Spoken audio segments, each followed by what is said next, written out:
खलनायक, एक प्रेमकथा. लेखक प्रिया उंबरकर. वाचक स्वर सिद्धी गायकर.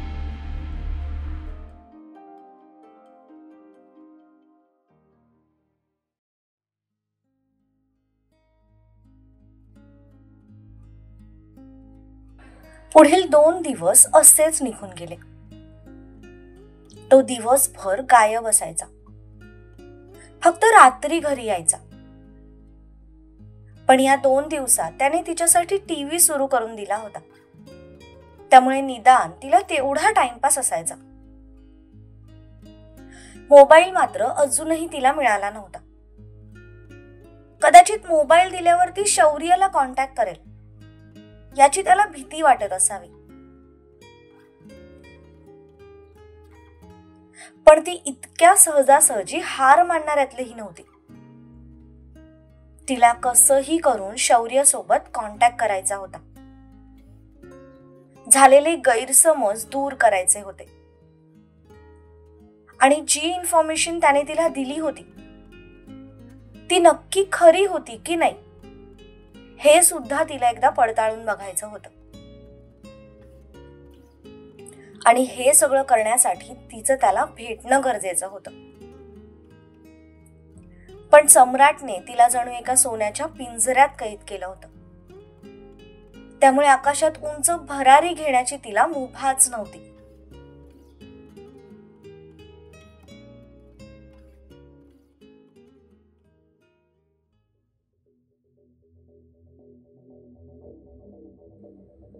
जॅक, किती दिवस झालेत? या 3 दिवसात तुम्हाला एका माणसाची साधी इन्फॉर्मेशन काढता आली नाही. झोपा काढता का तुम्ही? सम्राट रागातच होता. त्याने तपस्याशी लग्न केल्याच्या दुसऱ्याच दिवशी जॅकला शौर्याची सगळी माहिती काढायला सांगितली होती. पण त्याची बेसिक माहिती सोडली तर फारसं काही त्यांच्या हाती लागलं नव्हतं. त्यामुळे सम्राट वैतागला होता. राहून राहून त्याला आपल्या हातून काहीतरी सुटतंय हे स्ट्रॉंगली जाणवत होतं. पण नक्की काय आहे तेच कळत नव्हतं. बॉस, ती कोणी साधी व्यक्ती नाहीये. ऑफिसर आहे तो. त्यामुळे अर्थातच त्यांची डिटेल माहिती मिळणं इतकं सोपं नाहीये. तरीही माझे प्रयत्न चालू आहेत. अजून थोडे दिवस द्या. मी मला शक्य होईल तेवढी सगळी माहिती काढून तुम्हाला देतो. फाईन. त्या भास्करचं काय झालं? फॅमिलीच्या इमोशनल ड्राम्यातून बाहेर आला की नाही तो? हो सर. सध्या त्यांचं टार्गेट तुम्हीच आहात. तुम्ही म्हणण्यापेक्षा तपस्या मॅडम. तो सध्या कुत्र्यासारखा तपस्या मॅडमला सगळीकडे शोधतोय.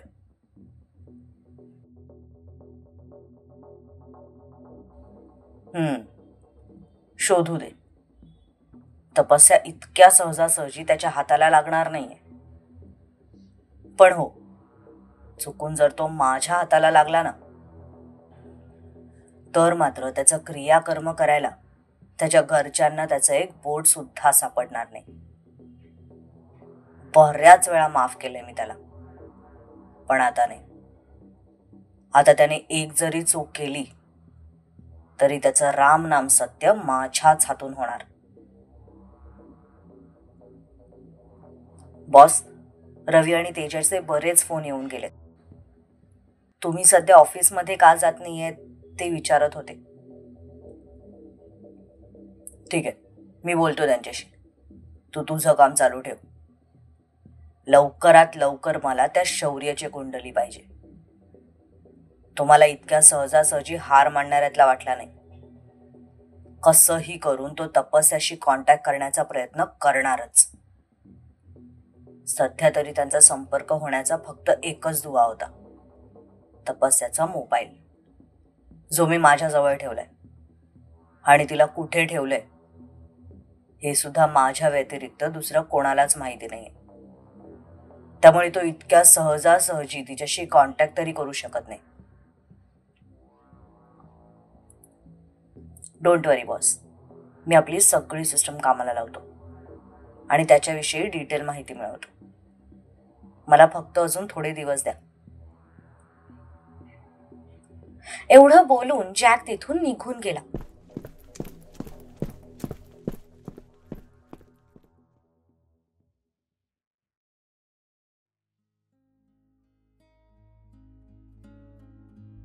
सकाळचे 8:30 वाजले होते.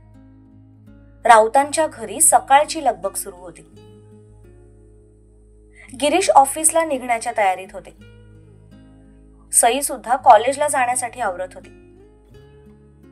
तितक्यात त्यांच्या दारावरची बेल वाजली.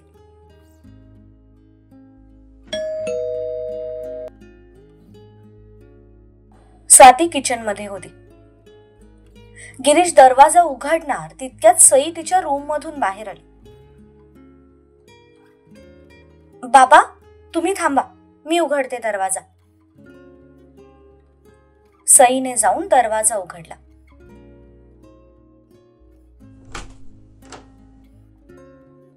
शौर्य?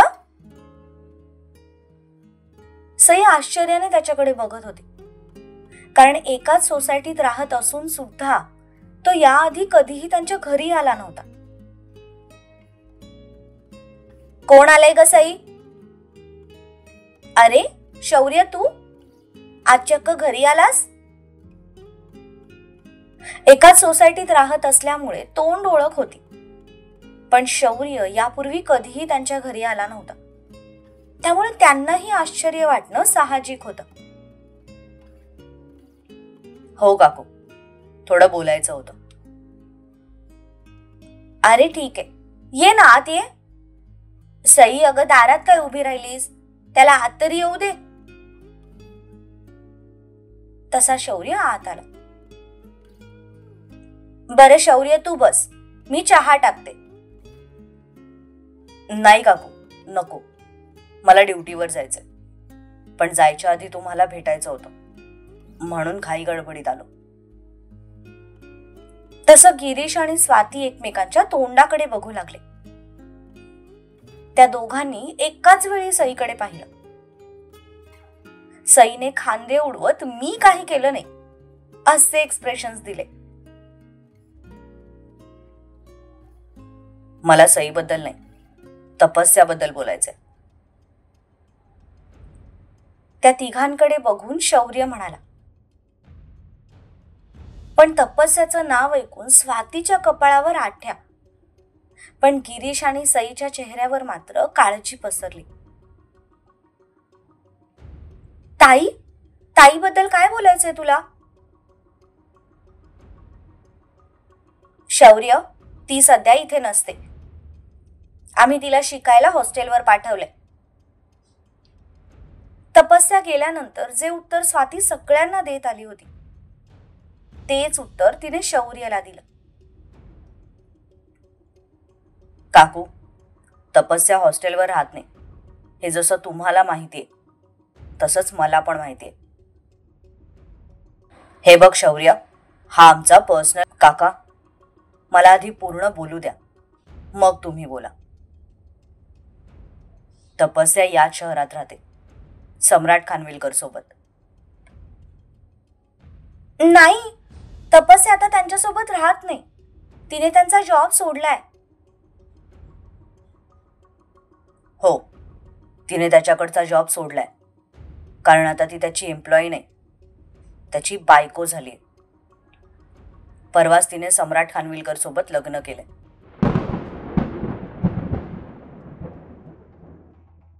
शौर्याच्या बोलण्यावर गिरीश, सई आणि स्वाती तिघांच्याही चेहऱ्याचा रंगच उडाला.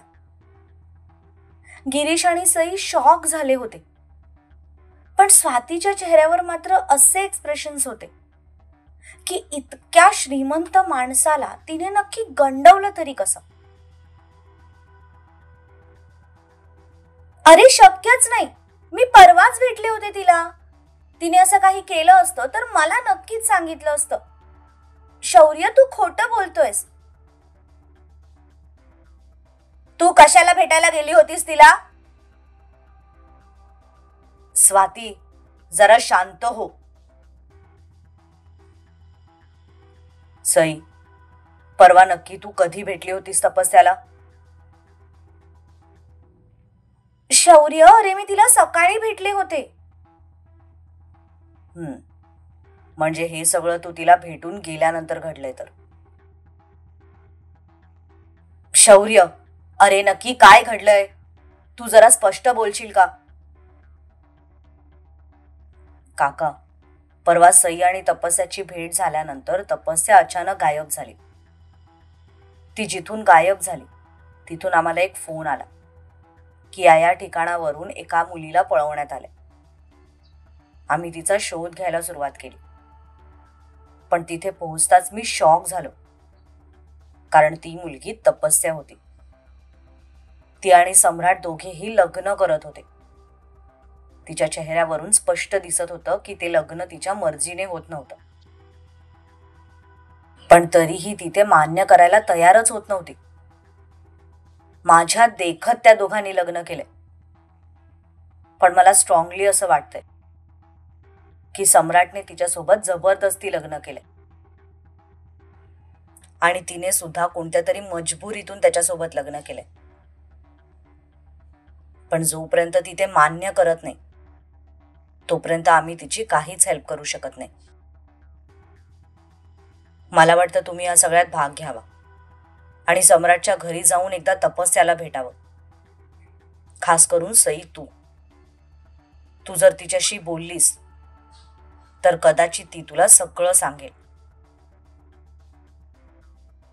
पण हे सगळं ऐकून सई आणि गिरीश दोघांच्याही चेहऱ्यावर काळजी पसरली. मी लगेचच कॉल करते ताईला. त्याचा काही उपयोग नाही सई. 2 दिवसांपासून तिचा फोन बंद येतोय. मला वाटतं सम्राटने तिचा फोन काढून घेतला असावा.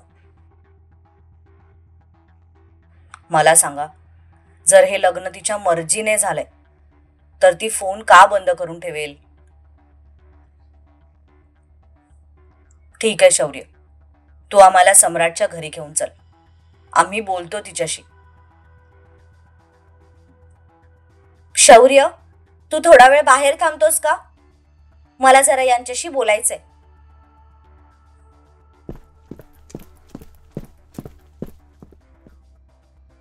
तसा शौर्य बाहेर निघून गेला. तो जाताच स्वातीने जाऊन दरवाजा बंद केला.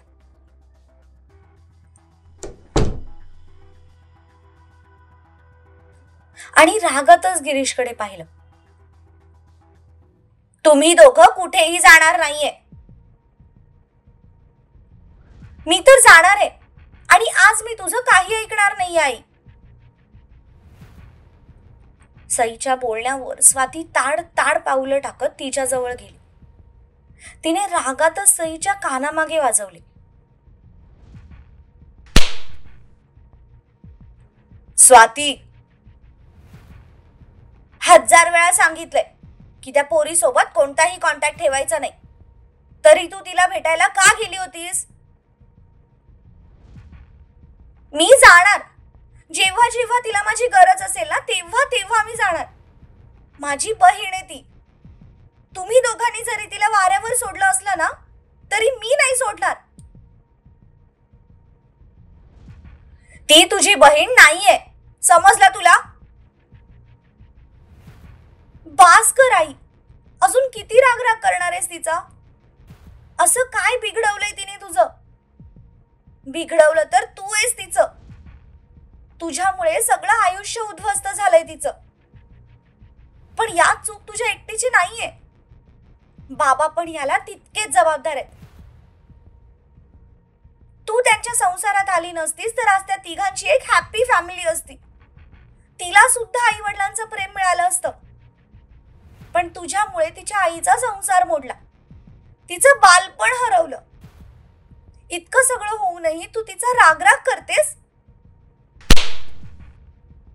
सईचं शेवटचं वाक्य पूर्ण व्हायच्या आधीच स्वातीने पुन्हा एकदा तिच्या कानाखाली वाजवले. मी जर इथे नसते ना सई तर आज तू सुद्धा या जगात नसतीस. समजलं तुला? नसते तर नसते, आणि आता असूनही काय सुख आहे? उलट माझ्या आईमुळे कोणाचं तरी आयुष्य उद्ध्वस्त झालंय, याचं सतत वाईट वाटत असतं मला. प्रत्येक मुलांना आपल्या आई वडिलांचा अभिमान वाटतो, पण मला तुमच्या दोघांची लाज वाटते. आणि सगळ्यात जास्त तर तुझी लाज वाटते आई. स्वतःच्या सुखासाठी तू दुसऱ्याचं आयुष्य उद्ध्वस्त केलंस. प्रेम करणं गुन्हा नाहीये, पण स्वतःच्या प्रेमासाठी दुसऱ्याचं प्रेम हिरावून घेणं हा नक्कीच मोठा गुन्हा आहे. आणि तू तो गुन्हा केलास. इतकं सगळं करूनही तुझ्या जीवाला शांती मिळत नाहीये. आता तू तिच्या जीवावर उठलीयस, पण यावेळी मी ते होऊ देणार नाहीये.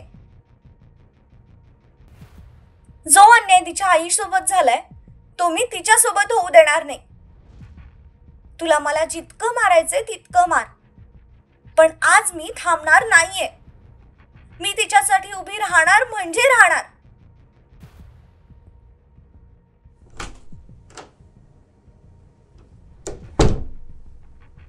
सई रागातच दरवाजा उघडून बाहेर निघून गेली. तिचं बोलणं ऐकून स्वातीचा भयंकर पारा चढला होता. या पोरीचं डोकं फिरलंय. नक्कीच त्या कैदाशिनीने हिच्या डोक्यात काही बाई भरवलं असणार. दूर गेली तरी जीवाला चैन नाहीये तिच्या. दळभद्री मेली. तितक्यात स्वातीच्या हाताला एक हिसका बसला आणि त्याच सोबत तिच्या गालावर एक जोराची चपराक बसली. गालावर हात ठेवत तिने समोर पाहिलं. तशी ती शॉक झाली, कारण समोर गिरीश रागाने तिच्याकडे बघत होते. लग्नानंतर आज पहिल्यांदा गिरीशने तिच्यावर हात उचलायची हिम्मत केली होती, आणि हा तिच्यासाठी एक भयंकर शॉक होता. कैदाशीन ती नाही तू आहेस. असं म्हणतात की बाई म्हणजे ममतेचं रूप असतं, पण तुझ्या बाबतीत ते वाक्य खोटं आहे. तुझ्या शरीरात फक्त आणि फक्त विष आहे, आणि तेच तू सगळ्यांच्या आयुष्यात भरत असतेस. आज मला माझ्या चुकीची जाणीव होते. बरोबर बोललीस आई. या चूक फक्त तुझी एकटीची नाहीये, माझी पण आहे. मी त्या दोघींचा गुन्हेगार आहे. माझ्यामुळे त्यांचं आयुष्य उद्ध्वस्त झालं. माझ्यामुळे तिला जीव गमवावा लागला. माझ्यामुळे तपस्या आईच्या प्रेमाला मुकली आहे. माझ्यामुळे बाप असूनही तिला कधी बापाचं प्रेम मिळालं नाही. माझ्यामुळे तिला पोरकं व्हावं लागलं, आणि हे सगळं मी फक्त तुझ्यासाठी केलं.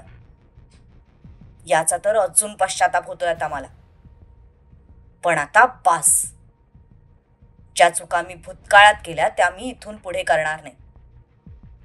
मी देवाचे आभार मानतो की सई तुझी मुलगी असून सुद्धा तुझ्यासारखी निघाली नाही.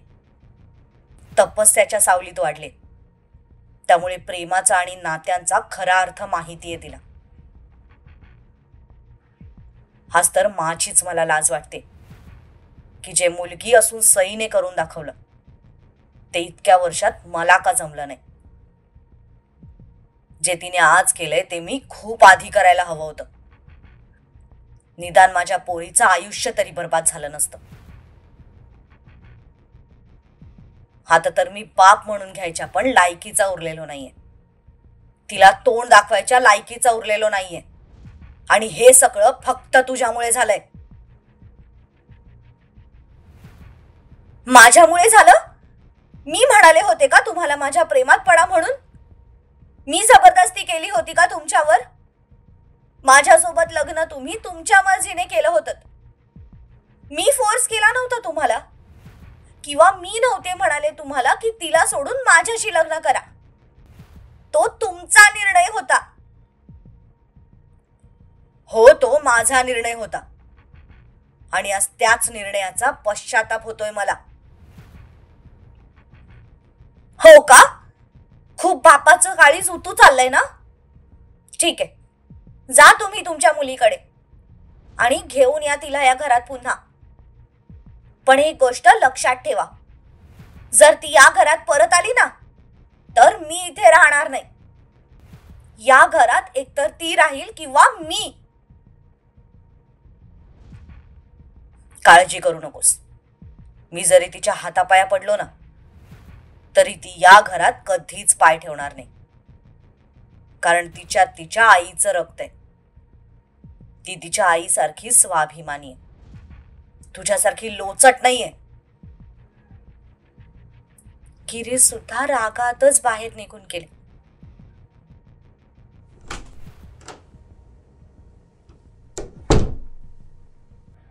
पण त्यांचं शेवटचं वाक्य ऐकून स्वातीच्या मनात जणू वणवा पेटला. जो नवरा तिच्याशी साधा आवाज वर चढून सुद्धा कधी बोलत नव्हता, तो आज तिच्यावर इतके सगळे आरोप लावून गेला होता. त्यामुळे तर आता तिला तपस्याचा जीव घ्यावासा वाटत होता.